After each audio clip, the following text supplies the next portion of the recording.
My wife called me her favorite audience. It was never a compliment. For 3 years, I, Ethan, 32, had been married to Naomi, 31. The first 18 months felt like living in a sunbeam. She was vibrant, witty, the undeniable center of any room she entered, and her light seemed to shine on me. Then, subtly, the warmth began to leach away, replaced by a different kind of spotlight, a harsh, interrogative beam that highlighted only my flaws, exclusively when we had company.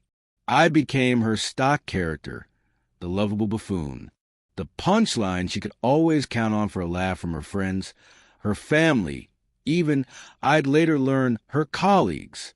The crescendo came at a summer barbecue at our own home. Our backyard was full of people, mostly her university friends and a few of their partners. The air smelled of charcoal and citronella.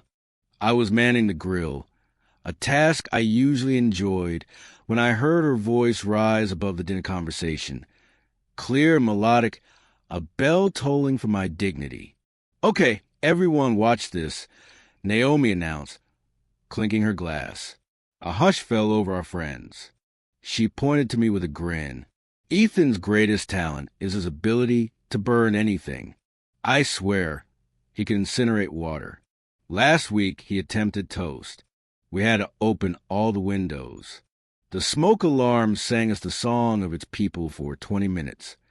Polite, uncomfortable laughter rippled through the crowd. I flipped a burger. It was not burnt. The toast incident was a single dark slice from a year ago when the toaster settings malfunctioned. But in her telling, it was a weekly catastrophe. She didn't stop.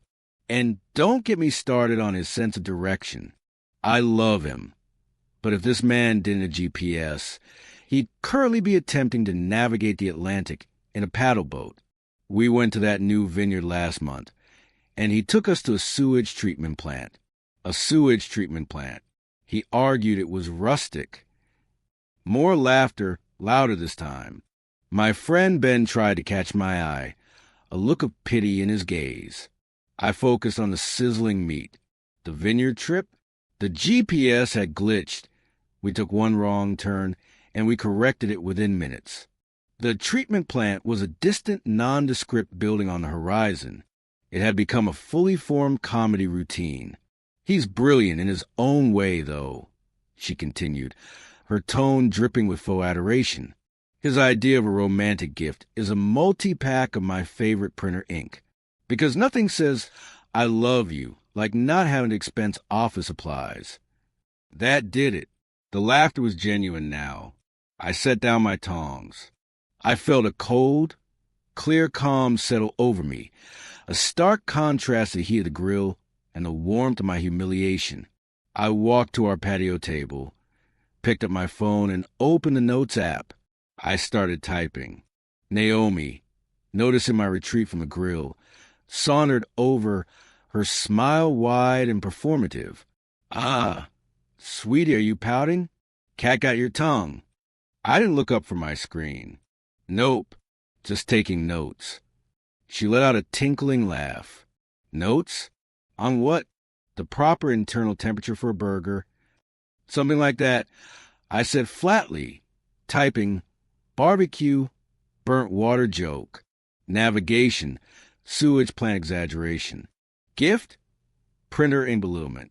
She rolled her eyes, kissed my cheek for the audience, and whispered, "Don't be so sensitive. It's just fun." Then she floated back to her friends, launching into a story about my attempt to assemble a diaper-changing table for our niece.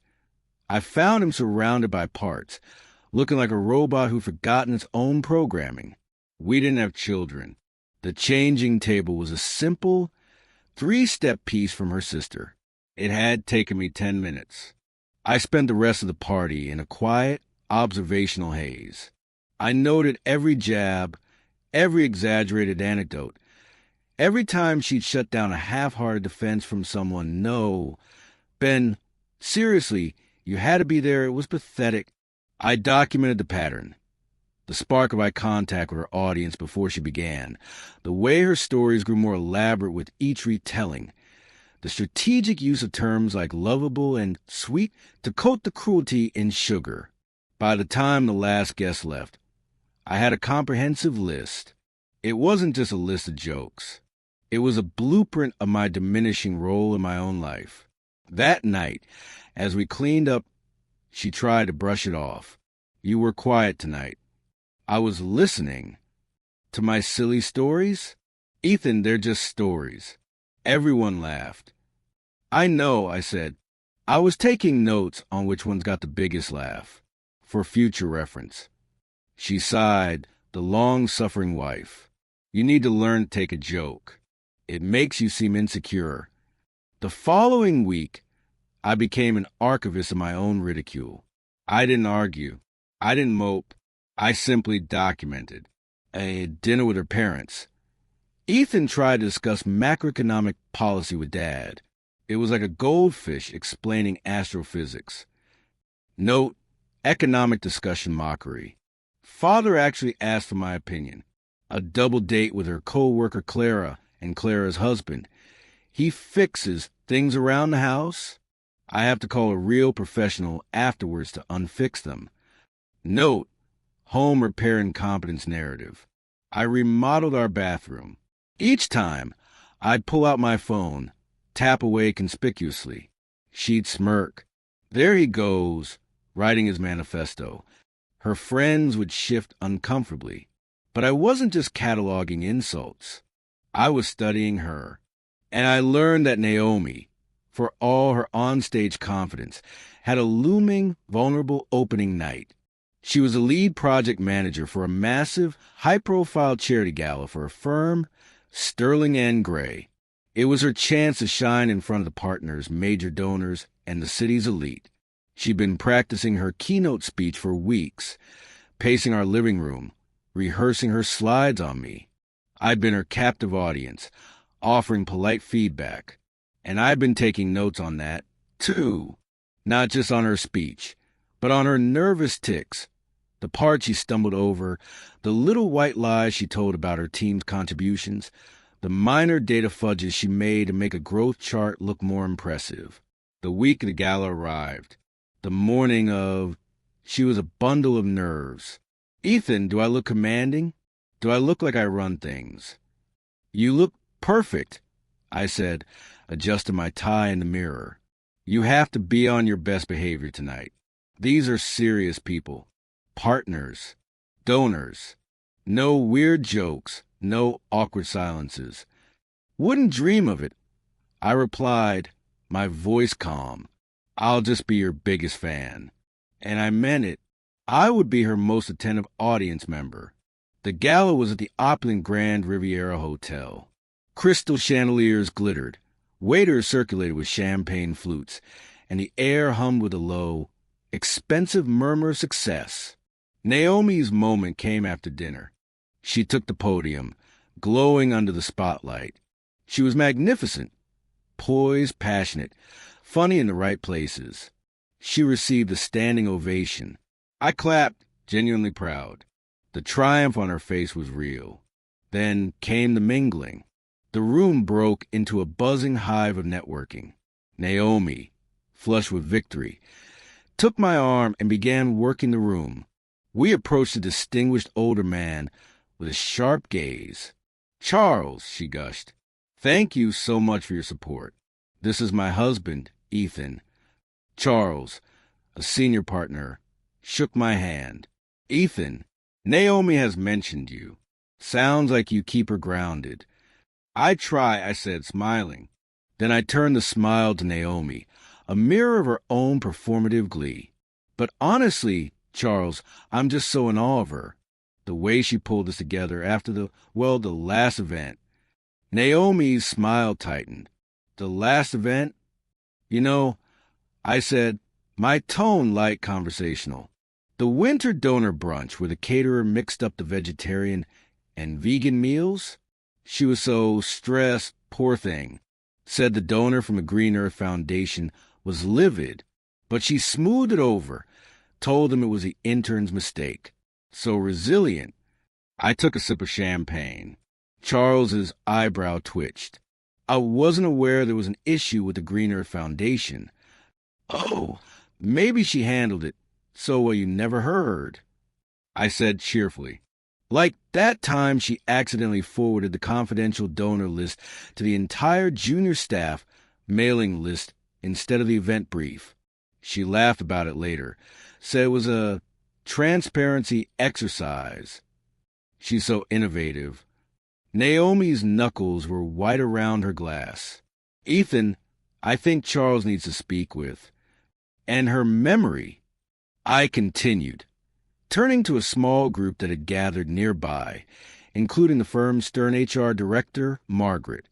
It's part of her charm. Just last week she was practicing this speech, and she kept forgetting the donation totals for the pediatric wing. I had to keep reminding her it was $250,000, not $200,000. Details, but the heart's in the right place, right? The air around us grew cold. Margaret's lips were a thin line. There was a discrepancy in the pediatric wing numbers. A minor one. Naomi interjected, her voice strained. He's confused. The slides were correct. Of course they were, dear, I said, patting her arm. You always get there in the end, like with the venue deposit. Remember you almost lost this ballroom because you misdated the check? Good thing your assistant, Peter, caught it. He's such a gem, covering for little oversights like that. Margaret's gaze could have frozen the champagne. Peter processed that deposit. He said the paperwork was perfect from your desk. See? Teamwork. I beamed. I was using her exact tactics. The jovial tone, the affectionate framing, part her charm, poor thing. The weaponized anecdote. The humiliation wasn't in shouting accusations. It was in the sharing of funny, relatable failures to the very people whose respect she craved. Naomi physically pulled me away, her nails digging into my bicep. She dragged me to a secluded corner near a potted fern. Her composure had shattered. "What the hell are you doing?" she hissed, tears of rage glass in her eyes. "Are you trying to destroy me?" "I'm sharing stories," I said, my voice calm. Isn't that what supporter partners do? Highlight each other's quirks. Those were private and exaggerated. I never sent that list to the wrong. Just like I never spent an hour lost at a sewage plant. Funny how stories grow, isn't it? This is my career, my life. And last week, last month, last year, that was my dignity, my life. But that didn't seem to matter when you had a crowd. Before she could form a retort, Margaret appeared, Charles at her shoulder. Margaret's face was professional granite. "Naomi, we'll need to schedule a meeting first thing Monday to review your project management protocols and discuss professional boundaries." Her eyes flicked to me, then back. "Your presentation was excellent. This aftermath is less so." They walked away. Naomi looked as if she'd been gut-punched. The color had drained from her face, leaving 2 bright spots of shame on her cheeks. "You've ruined everything," she whispered. The words choked. "I shared a handful of anecdotes," I replied, looking out at the glittering crowd. "You've been performing a one-woman show at my expense for over a year. We're not even in the same theater." The remainder of the evening was her personal purgatory. People would approach, offering congratulations tinged with newfound curiosity. "Naomi, your husband is quite the storyteller." One donor chuckled. "That catering mix-up story had me in stitches. We've all been there." She had a smile, to laugh it off, to minimize, to explain it was just a joke, that Ethan was embellishing. The taste was unmistakably familiar. The metallic tang of public humiliation, swallowed with a forced smile. In the car home, she wept huge, angry, shuddering sobs. My reputation, Margaret, the partnership track. "How do you think I feel?" I asked quietly, staring out the window at the passing city lights. "When your friends think I'm an imbecile who can't work a toaster or read a map." When your parents think I'm a simpleton, that's different. They're family, friends. Their opinion of me mattered, just like Charles's and Margaret's opinion matters to you. The scale is bigger, but the wound is the same. I'm sorry, she wailed, switching tactics. Okay? I didn't know it hurt you this much. You did, I said, my voice finally showing fatigue of months. I stopped reacting. Ben tried to change the subject at the barbecue. Your mother gave me a pitying look. You knew. You just didn't care until the weapon was turned on you. I'll stop. I promise. The promise is too late. The consequence is now. The weekend was a bizarre performance of contrition. She made my favorite meals, suggested we watch the documentaries I liked, praised me to the neighbor. It was love bombing, a desperate attempt to rebuild the control she'd lost. But Monday brought the inevitable fallout. She returned from work looking hollow. The meeting with Margaret and Charles had been brutal. While her work on the gala was commendable, there were serious concerns about her judgment, her attention to detail, and her propensity to blame subordinates for errors. The promised promotion to director of events was put on indefinite hold. A junior colleague was being assigned to co-manage her next project for quality assurance. She threw her briefcase across the room. This is your fault, you vindictive bastard. No, I said, not looking up from my book. This is the fault of someone who thought her partner was a comedy prop, and her workplace was a stage. I gave you a review. They gave you a consequence. I said I was sorry. You're sorry you got caught. You're sorry there's a price. You're not sorry for the act itself. She took to social media, posting vague but pointed declarations about narcissistic partners who sabotage your success and men who are threatened by a woman's light. Her circle liked and commented with supportive fury. I didn't engage. I posted one status, a single sentence. When humor is consistently weaponized to belittle someone in public, it's not comedy. It's contempt, wearing a mask. The ripple effect was immediate. Some of her friends, the ones who'd witnessed the barbecues and dinners, privately messaged me. Ben wrote, "Man, I should have said something. It was brutal to watch. Glad you stood up for yourself." Her friend Lisa sent a simple, "Yeah, it wasn't okay. I felt sick for you sometimes." But the real reckoning came from within her inner circle. A week later, she had her usual girls' night. I wasn't invited. We were coexisting in a tense, silent apartment, the lease a ticking clock. That night, I received a text from Clara, her co-worker and friend who'd been on the double date. "Clara, you should know what happened. Naomi tried to tell us you had a breakdown and maliciously lied at the gala to undermine her. She said you were abusive. But then Gina, from book club, spoke up. Gina said, 'Naomi, we've all seen it. You mock him constantly. At my birthday, you spent 10 minutes talking about how he mispronounced prosciutto.'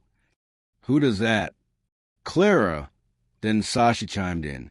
She reminded Naomi about the weekend at the lake house, where you spent all day fixing the broken dock, and Naomi told everyone you'd just been splashing around like a kid, accomplishing nothing. "We all saw you working." "Clara," it all came out. Every time we felt uncomfortable, every cruel joke we'd laughed at nervously. We told her it wasn't teasing. It was cruelty. She screamed that we were all jealous of her confidence and her marriage. She left in tears. Real ones this time. Angry ones. Naomi came home that night looking utterly defeated. The social mask finally, completely broken. Her eyes were red raw. "They turned on me," she slurred, smelling of wine. "My own friends. Because of you. Your friends finally told you the truth. I corrected because you left them no other choice. I just showed them the playbook." She spiraled. Her social media became a torrent of victimhood. Posts about betrayal, fake friends, and a toxic workplace that punished authenticity. She named Sterling and Gray. She implied bias. It was a catastrophic error in judgment. She was summoned to HR.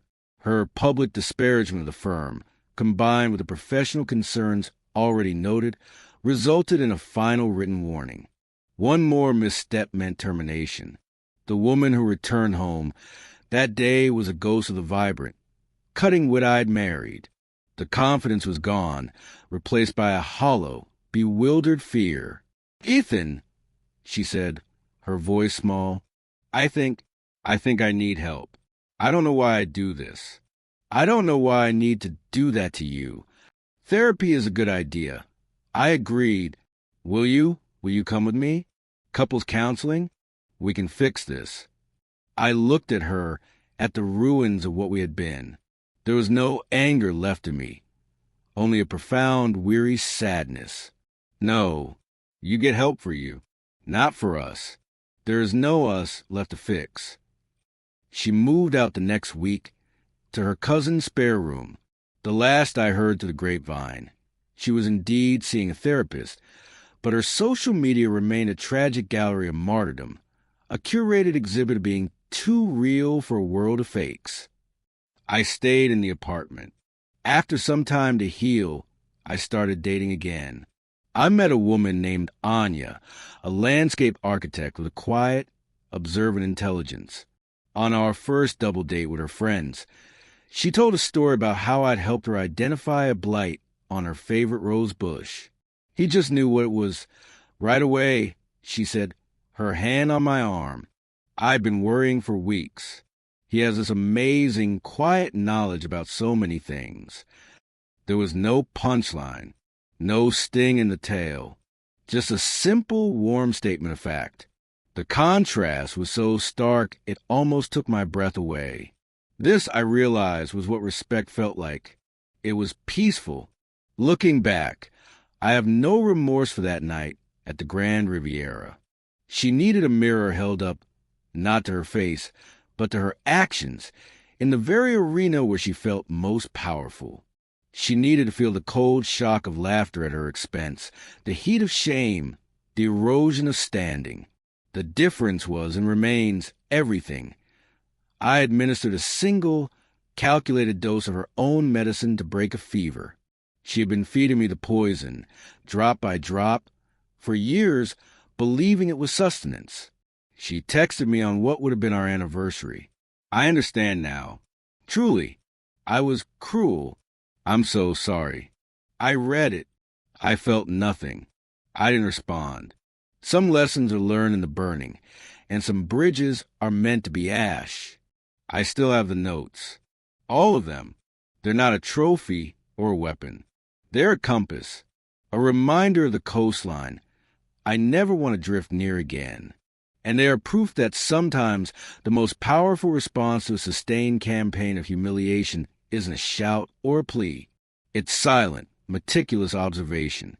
It's waiting and then, with perfect, quiet precision, letting the storyteller finally hear the tale.